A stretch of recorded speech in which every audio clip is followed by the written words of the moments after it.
Hello, this is Ben Pettit, and right here is Madison Pettit. She's with me all the way in Texas where we're holding revival. But this is kind of a Sunday school, and I want to talk to you about the subject of the Genesis flood. And there's three stages that have developed over time where people went away from the scripture stand, that the scriptures teach that there was definitely a worldwide flood. And I want to give you the three stages in summary form first, and then tell you the people who were involved in directing Christian theologians away from the biblical stand, and tell you how that developed. And then I'm going to give you the Bible's actual stand. All right, and so the first stage is called the Diluvium theory, and that's spelled Deluvium. And it was started by a man named George Cuvier. He lived 1769 to 1832. And he's the one that later influenced Thomas Chalmers, who came up with the gap theory between Genesis 1 and Genesis 2, chapter 1, verse 2 and 1, verse 1, where he suggested that there was millions of years between the two scriptures. So this man came up with that idea, and I'm going to explain it to you in a moment, but like I said, I want to give you it in summary form. The second stage, where they went away from the scriptural stand on the worldwide flood, is called the tranquil theory. And, we haven't heard too much about that either, and I'll tell you in a moment. And then the final stage, which is where a lot of theologians stand today, and you might not pay attention to it when you pick up a book at like Baker Bookhouse or something, you might not pay attention that he doesn't or she doesn't believe in a worldwide flood. Instead, she believes in what's called the local flood theory. And that's the final stage. And so I want to tell you where all that came from and then tell you what the Bible has to say about it. All right, so the first person, George Cuvier, like I said, lived 1769 to 1832. And with his diluvium theory, he argued that there were superficial deposits of the earth that had been laid down by the flood. And so the major fossil-filled or fossiferous strata of the earth had been laid down by a series of floods. So he didn't believe in one flood, one catastrophe, like the scripture says, that was worldwide. He believed there's numerous floods over numerous areas of the earth, and that the final flood was the Noahic, or Noah's flood, or Noah's deluge. And so his was also called multiple catastrophism.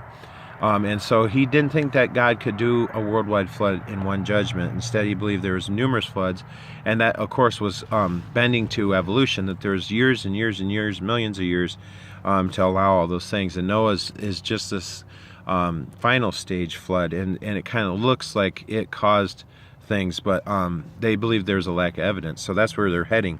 And the second man that was important in that part of the development was William Buckland. And he's responsible directly for the diluvium theory. And this understanding, what he meant by diluvium is evidences of the Genesis flood. So he's basically saying, there is evidence of the Genesis flood. This is the first stage. So people kind of went with it because the Christian church was hoping that when they were facing the argument of evolution, that there was still evidence for the scripture. So they fell for that side of it. But obviously he was basing it on this other man's theory that there were many floods and Noah's was the final one. And so he's just saying that these are superficial, kind of like the man before him, deposits. They're signs of a flood. There are some, but it's just one flood amongst many over millions of years, okay? Well, that theory only lasted from 1820 to 1830, so 10 years it had influence. But pretty soon after that, everything changed again. So once you open the door for the devil, he's going to take it as far as he can. Now, anybody who studied science, you're going to be familiar with this name. This is Charles Lyell. He was an English attorney, and he wrote the book Principles of Geology, and that was he lived in 1797 to 1875, and he's the one that started the rise of uniformitarianism. And that's basically, if you haven't heard what that means, it's that the present is the key to the past.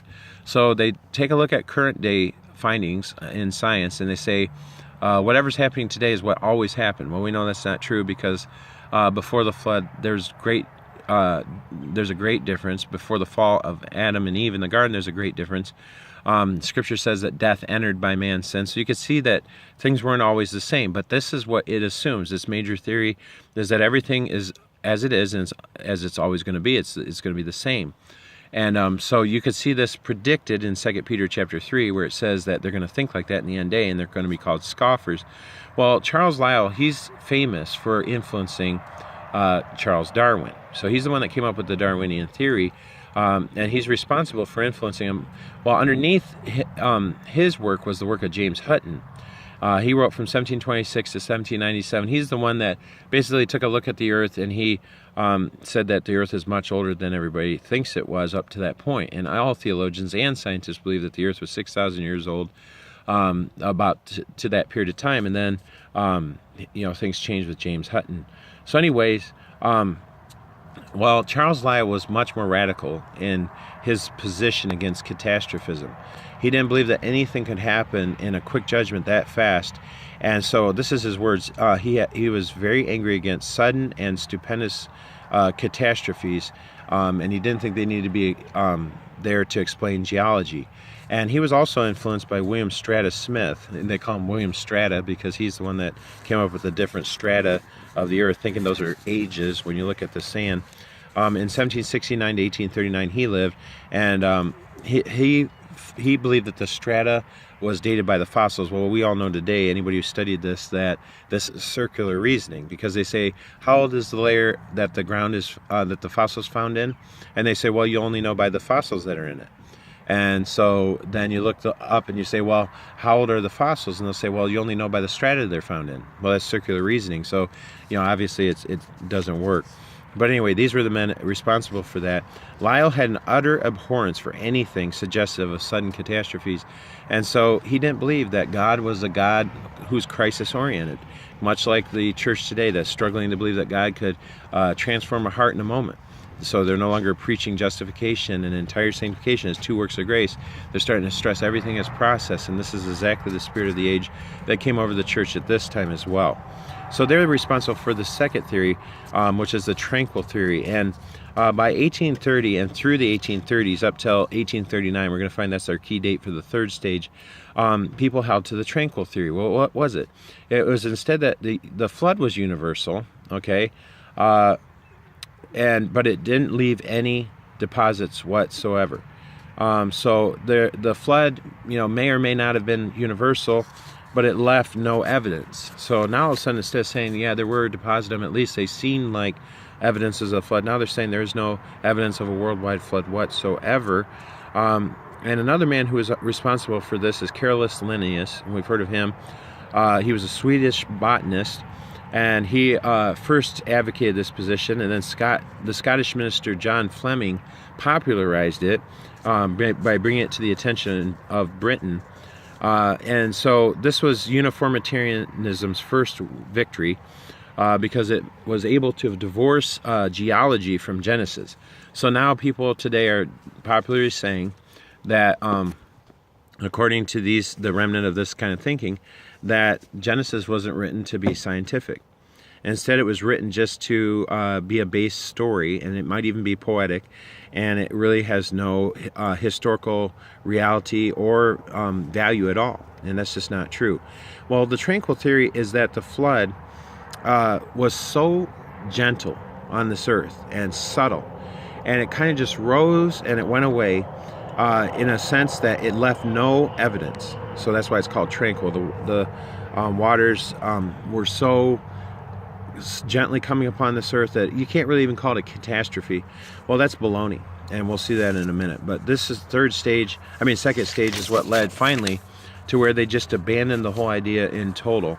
And that happened in the time of 1839 under a man named John Pye Smith. He was an English theologian, and he came up as the first one vocalizing the local flood theory. So he argued that the flood was universal as to mankind. So all of a sudden he's not saying it's universal all over the whole world, but just to the group of people who had not spread over the whole earth yet. That's what he thought, and instead it was a local flood. Okay, so this is the final stage. Now, there's a writer who was influenced by this, and he was related to John Wesley's writings. Wesley used him for the New Testament, but his name was Matthew Poole, and he was influenced in 1670 under these people. One of them that helped form this theory was Isaac Vossius in 1659. This is how far it goes back. And George Casper Kirkmeyer in 1667. So they influenced John Pye Smith later on to make this a popular theory. But it was first advocated by a Frenchman named Isaac de la Peyre, I think is how you say it, Peyre, 1655. Now, this all happened within a single generation.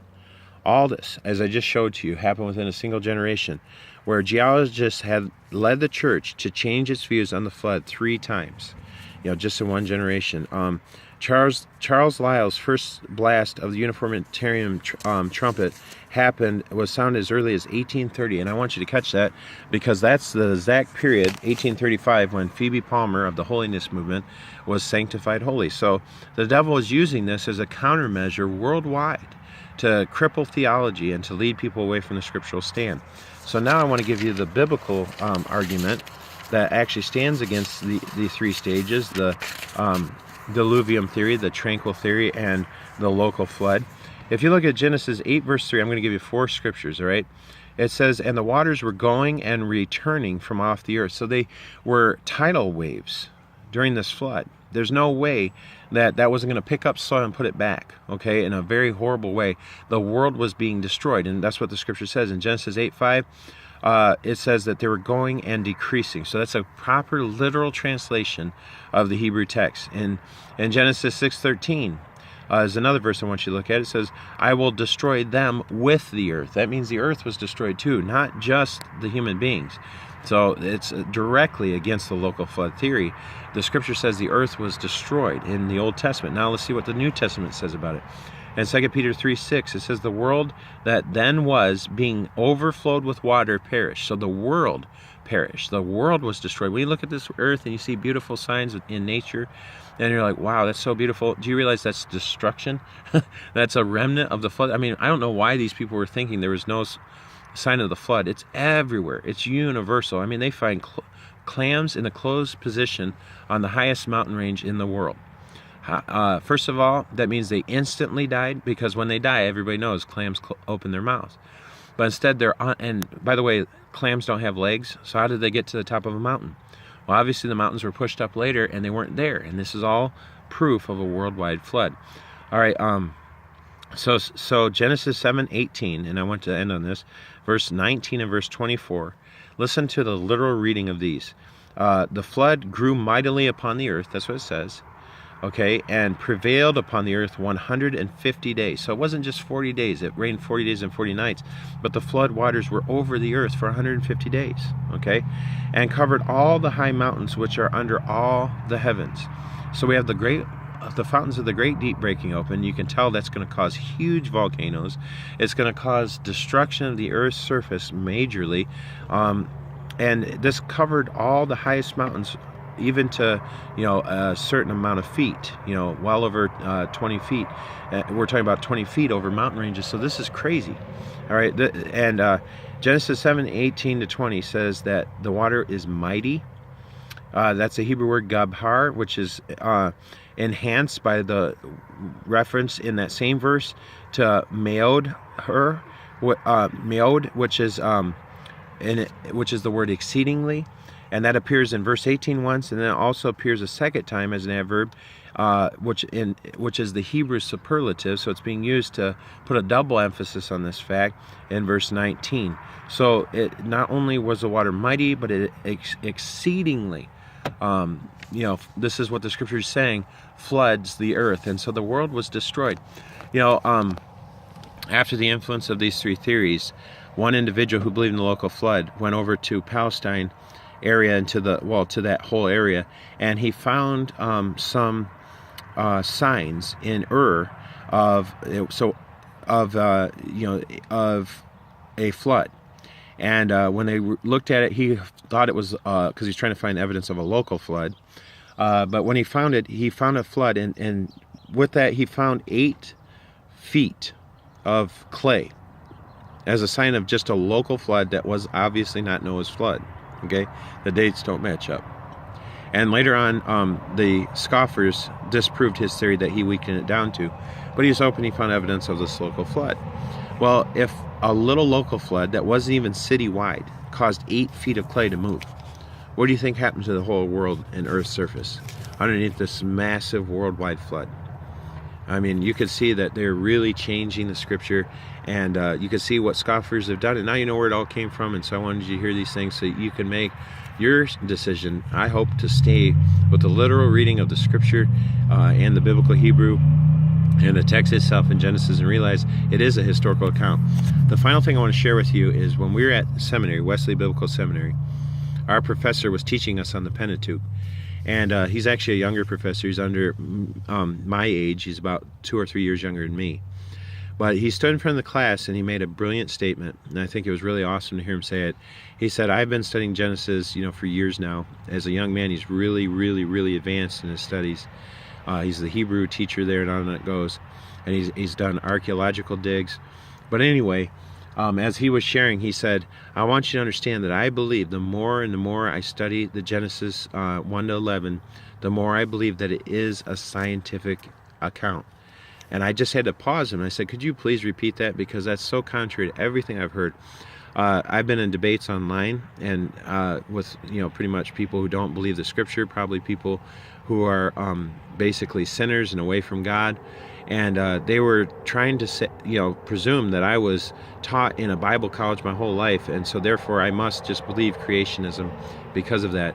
In reality, my whole entire life, from secular school, which I grew up in public school, all the way through college and seminary, which were obviously under Wesleyan teaching, my whole life I had evolution crammed down my throat. And so I want you to understand that this is a major problem today. It's not just within public schools; it's also in the ministry schools and everything else. And I want you to understand that you need to make a stand. You need to see what the scripture says, and you need to take that choice to yourself and really ask yourself, what is the scripture teaching me, and is there any way to prove this? And obviously, when you really look at it, a local flood doesn't line up with any theory of millions and millions of years, because the world's going to change so much there won't be any evidence left, and obviously that doesn't make sense either. So thank you for your time.